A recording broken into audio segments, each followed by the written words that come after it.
Hello, everyone, and welcome back to the Jane and Alex podcast channel. It is fantastic to have you here with us today for another deep dive into real-world English. Hi, guys. I am so excited for today's episode. We have a topic that I think makes almost everyone a little bit nervous, doesn't it, Alex? Oh, absolutely. Today, we are talking about the visa and immigration interview. You know, Jane, even as a native speaker, going through immigration or applying for a visa can be stressful. Your heart starts beating fast, your palms get sweaty. Oh, tell me about it. I remember when I traveled to the US for the first time, I was terrified I would say the wrong thing and they would put me on the next plane back home. Exactly. And that is why this lesson is so important. We want to give you the vocabulary, the phrases, and the confidence to handle these interviews smoothly. Whether you are applying for a student visa, a work visa, or just traveling for a holiday, the language we cover today is going to be incredibly useful. Yeah, definitely. So before we get started, remember that the key to these interviews is clarity and honesty.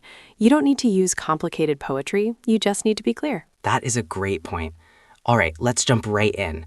We are going to listen to a conversation between an applicant, let's call her Maria, and a consular officer at an embassy. Maria is applying for a tourist visa. Let's listen to how she handles the questions. Let's listen.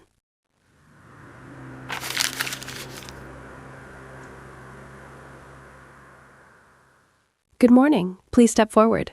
May I have your passport and application form, please? Good morning. Yes, here you go. Thank you. So, Ms. Garcia, what is the purpose of your visit to the United States? I am going for tourism. I plan to visit New York City and spend a few days with my cousin who lives there. I see. And how long do you intend to stay? Just 2 weeks, from October 1st to October 15th. Okay. Do you have proof of financial support for the duration of your trip? Yes, I do. Here are my bank statements from the last 6 months and also a letter of employment for my company. Very good. And what do you do for a living? I am a senior marketing manager at Tech Solutions. I have been working there for 5 years. And do you have any intention of remaining in the U.S. after your visa expires? No, absolutely not. I have to be back at work on October 17th. I have a mortgage and my family is back home. All right.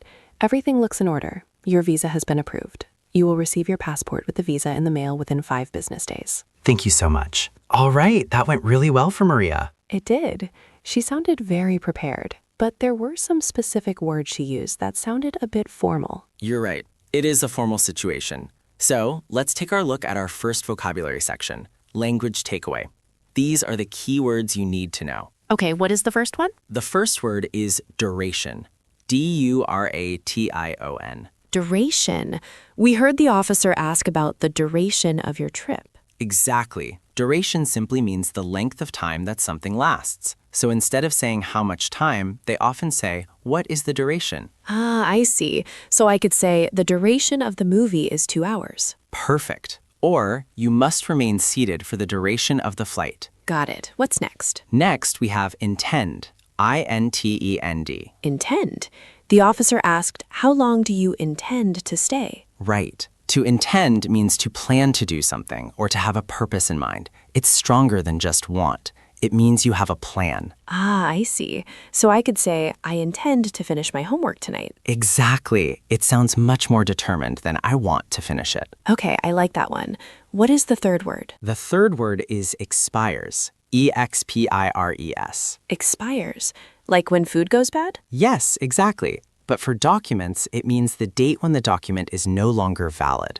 It basically dies or stops working. Right. So my driver's license expires next month. Very good.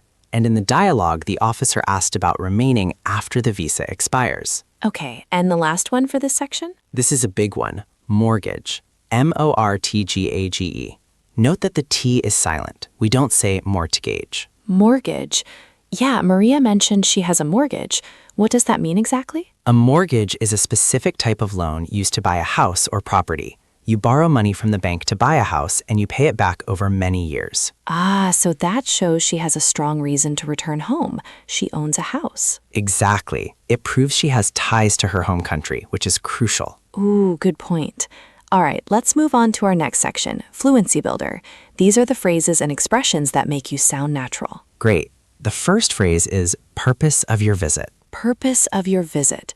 This is the classic question, isn't it? It is the number one question. It just means, why are you here? but you will almost always hear it as, "What is the purpose of your visit?" Okay, so if I'm at the airport, the officer will say, "What is the purpose of your visit?" And I can say, "Tourism" or "business." Precisely. Next phrase, proof of financial support. Proof of financial support. That sounds serious. It is. It means evidence that you have enough money to pay for your trip without working illegally in the new country. Ah, I see. So that's why she showed her bank statements. Right. You might hear, do you have proof of financial support? Or how will you support yourself during your stay? Got it. And the last phrase? In order. The officer said, everything looks in order. In order. Does that mean alphabetical order? No, not in this context. Here, it means correct, organized, and acceptable. If your papers are in order, it means you have everything you need and there are no mistakes. Oh, wow. That is a great phrase. My documents are all in order. Exactly. It's a very satisfying thing to hear from an official. Definitely. Okay, Alex, I think we are ready to listen to the dialogue again. I agree. Let's listen to the conversation one more time, but slower this time. Pay attention to how Maria answers the questions directly and clearly. Good morning. Please step forward. May I have your passport and application form, please? Good morning. Yes, here you go. Thank you. So, Miss Garcia, what is the purpose of your visit to the United States? I am going for tourism. I plan to visit New York City and spend a few days with my cousin who lives there. I see. And how long do you intend to stay? Just 2 weeks, from October 1st to October 15th. Okay. Do you have proof of financial support for the duration of your trip? Yes, I do. Here are my bank statements from the last 6 months and also a letter of employment for my company. Very good. And what do you do for a living? I am a senior marketing manager at Tech Solutions. I have been working there for 5 years. And do you have any intention of remaining in the U.S. after your visa expires? No, absolutely not. I have to be back at work on October 17th. I have a mortgage and my family is back home. All right. Everything looks in order. Your visa has been approved. That was much clearer. I really noticed how she emphasized the dates, October 1st to October 15th. Yes, being specific is key. Now, let's talk about some practical tips for these interviews. Jane, what do you think is the biggest mistake people make? I think maybe talking too much, like giving too much unnecessary information. You nailed it. That is a huge mistake. When the officer asks, "How long are you staying?" just say 2 weeks. Don't tell them your whole life story about how you haven't seen your cousin since she got married and her dog had puppies. Right. Keep it short and sweet. Exactly. Answer the question asked and then stop talking. Another tip is eye contact. In many English-speaking cultures, looking someone in the eye shows honesty. That is true. If you look down or look away, they might think you are hiding something. Precisely. And finally, bring physical copies of your documents. Don't rely on your phone. Batteries die, screens crack, have paper copies. Oh, that is such good advice. I always feel safer with paper in my hand. Me too. Now, to give you a really comprehensive understanding of this process, I have prepared a short article titled The Pillars of a Successful Visa Interview. I'm going to read it for you now. This is a bit more formal, so it's great practice for reading comprehension. Great, let's hear it. Reading in a clear, instructional tone. The Pillars of a Successful Visa Interview. Securing a visa to enter a foreign country is often the final hurdle in a long journey of planning and preparation. While the paperwork is essential, the face-to-face interview is often the deciding factor. To navigate this successfully, an applicant must understand 3 core concepts: intent, ties, and clarity. First, let us discuss intent. Consular officers are trained to view every applicant as a potential immigrant, someone who intends to move permanently, until proven otherwise. It is your job to prove that your intent is temporary. You must clearly demonstrate that you plan to enter the country for a specific purpose, such as tourism or study, and then depart. This leads to the second pillar, ties to the home country. This is the most critical evidence you can provide. Ties are the things that bind you to your place of residence: a job, a business, a house, a family, or enrollment in a university. When answering questions, always highlight these connections. For example, mentioning a stable job you have held for years is far more persuasive than simply saying, "I promise to come back." Finally, there is clarity. Officers conduct dozens of interviews daily. They appreciate concise, direct answers. If you do not understand a question, do not guess. It is perfectly acceptable to politely ask, "Could you please repeat that?" or "I am not sure I understand."